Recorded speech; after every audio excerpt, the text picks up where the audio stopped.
Hello. देव काय रे. जय मल्हार साहेब. जय मल्हार. काय काय कुठे तब्येत वगैरे बरी आहेत का? बरे की बरे की. तू कसा आहे? मी पण बरा आहे साहेब. कुठं आहेस मिनिट? इकडे नांदगाव शंक. नांदगाव जंगलात आहेस होय? हा ते आमचं काय म्हणणं होतं, हा. पहिले विषय होता मोर्चा घ्यायचा. हम्म.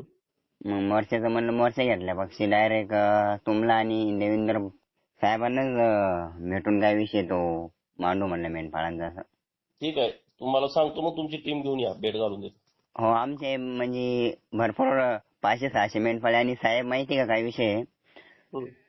पुऱ्या महाराष्ट्रात आहे ना मेंढपाळांची जंगलाविषयी एवढी अवकाळ चालू आहे ना भयंकर झाली. काय करू, त्यांना तिकडच मेळावा घेऊ, साहेबांना तिकडे घेऊन येतो. नाशिकला येऊ ना साहेब. नाशिकला एवढी मेंढपाळ गोळा होणार का? तुम्हाला काय करायचं, मी आहे ना. ठीक आहे, बघू, ठरवू आपण. नाही नाही तुम्ही येत असाल ना साहेब. मेंढपाळ आपण आहे ना जैन सागरात आणू, टेन्शन नका घेऊ. फक्त मेंढपाळांची अडचण आहे ना दूर झाली पाहिजे बस. ठीक आहे, मी साहेबांशी बोलतो, आपण वेळ घेऊन धुळे किंवा नाशिक असं ठरवू. चालेल, नाशिकलाच घेऊ आपण, नाही तर धुळ्याला घेऊ. तुम्ही धुळ्याला. माणसांनी तिथं घेऊ, काही विषय ठीक नाही. ठीक, ओके. हा.